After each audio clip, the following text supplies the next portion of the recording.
Bismillahirrahmanirrahim. Assalamualaikum warahmatullahi wabarakatuh. Innal hamdalillahi nasta'inu wa nastaghfiruhu wa na'udzu billahi min shururi anfusina wa min sayyiati a'malina may yahdihillahu fala mudhillalah wa may yudlil fala hadiyalah. Asyhadu an la ilaha illallah wa asyhadu anna Muhammadan abduhu wa rasuluhu illa nabiyya ba'da. Segala puji bagi Allah yang maha sempurna. Dengan kesempurnaan itulah ya kita senantiasa mengagungkan sehingga semua yang kita inginkan itu diberi oleh Allah. Shalawat dan salam semoga senantiasa tercurahkan pada Nabi Agung Muhammad SAW, kepada para sahabat, kepada para keluarganya, kepada para tabi'ut tabi'in, dan kepada orang-orang yang mengikuti sunnahnya. Anak-anakku MTS Surya Buana dan pemirsa YouTube yang dirahmati Allah. Pada kesempatan ini Bu Dewi akan menyampaikan sedikit akhlakul karimah yang dimiliki oleh seorang pemuda. Pemuda ini pemuda yang tampan, yang tajir, yang memiliki nasab yang bagus, sehingga banyak para perempuan itu tergoda dan ingin mengajak zina bersamanya. Nah, pada kesempatan ini yang akan disampaikan adalah laki-laki yang diajak berzina.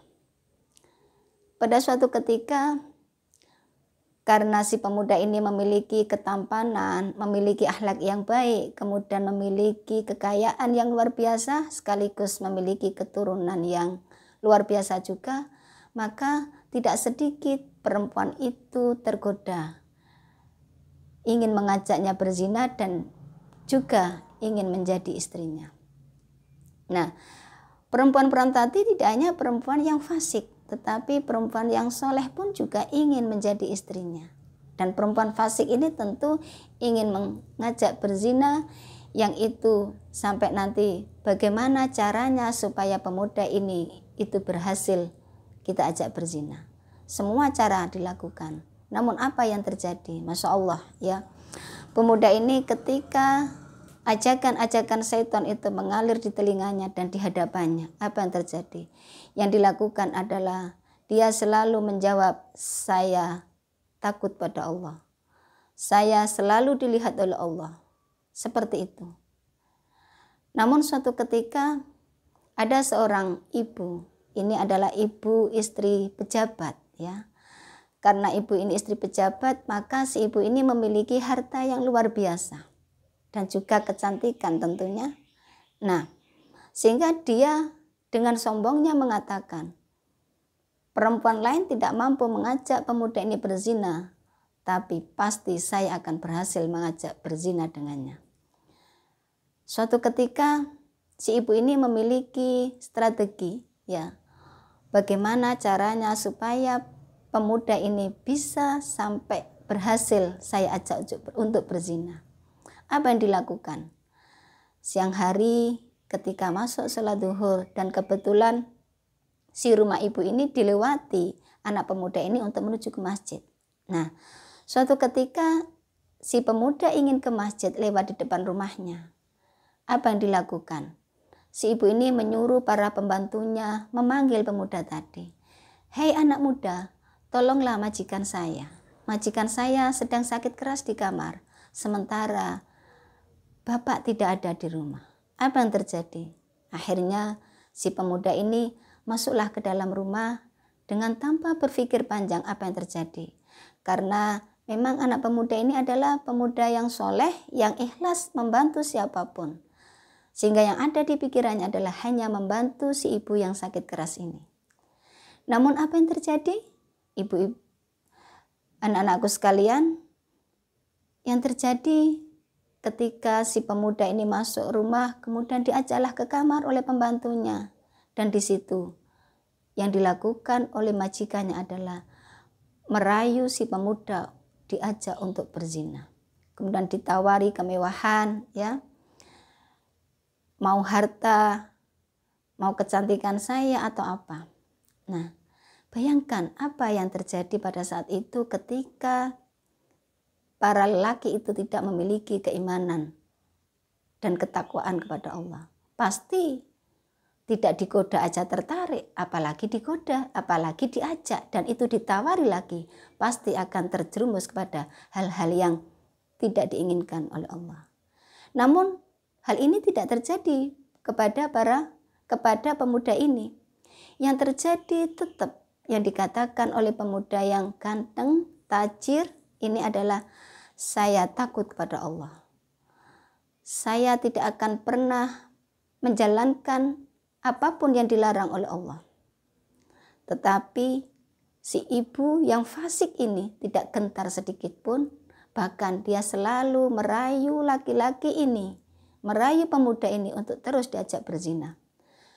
Sampai suatu ketika si pemuda ini memohon pada Allah, ya Allah, lindungilah saya, lindungilah saya, lindungilah saya dari godaan syaitan ini. Namun apa yang terjadi? Seketika itu pemuda ini sakit perutnya, kemudian bertanya, di mana tempat buang hajat? Ditunjukkanlah kepada si pemuda tadi oleh para pembantunya karena majikan menyuruh, ya silakan keluar dulu. Kemudian ditunjukkan tempat buang hajat. Apa yang terjadi? Di tempat buang hajat itu kemudian terfikir oleh anak pemuda tadi, karena takut pada Allah, yang perbuatan ini tidak pernah dilakukan sedikit pun oleh pemuda ini. Apa itu yang dilakukan? Setelah buang hajat, kotoran yang harusnya dibuang itu diambil, ditaruh di badannya, di bajunya. Nah, ketika anak pemuda ini kembali ke tempat si majikannya tadi, ya tentu si majikan ini merasa jorok dan jijik dengan mengatakan, kamu terlalu jorok. Saya tidak pernah melihat seorang laki-laki sejorok kamu. Akhirnya apa? Akhirnya tidaklah terjadi perbuatan yang diinginkan oleh majikan perempuan tadi, yaitu ajakan berzina. Nah, inilah di sini ada keterlibatan Allah kepada si pemuda ini, sehingga anak ini terhindar dari perbuatan yang benar-benar dilarang oleh Allah, yang termasuk dosa besar. Inilah anak-anakku sekalian, MTS Surya Buana dan pemirsa YouTube yang dirahmati Allah. Ketika kita memiliki keimanan dan ketakwaan yang luar biasa pada Allah, pasti Allah akan senantiasa menjaga diri kita untuk terhindar dari perbuatan-perbuatan yang itu benar-benar dilarang oleh Allah. Namun sebaliknya, ketika kita hanya iman saja yang tidak disertai dengan ketakwaan dan selalu beramal soleh, pasti kita akan bisa terjerumus kepada hal-hal yang itu dilarang oleh Allah.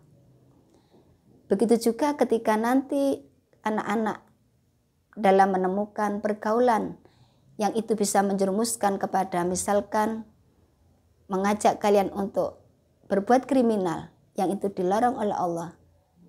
Tolong yang diingat adalah Allah ma'ana, Allah senantiasa bersama kita.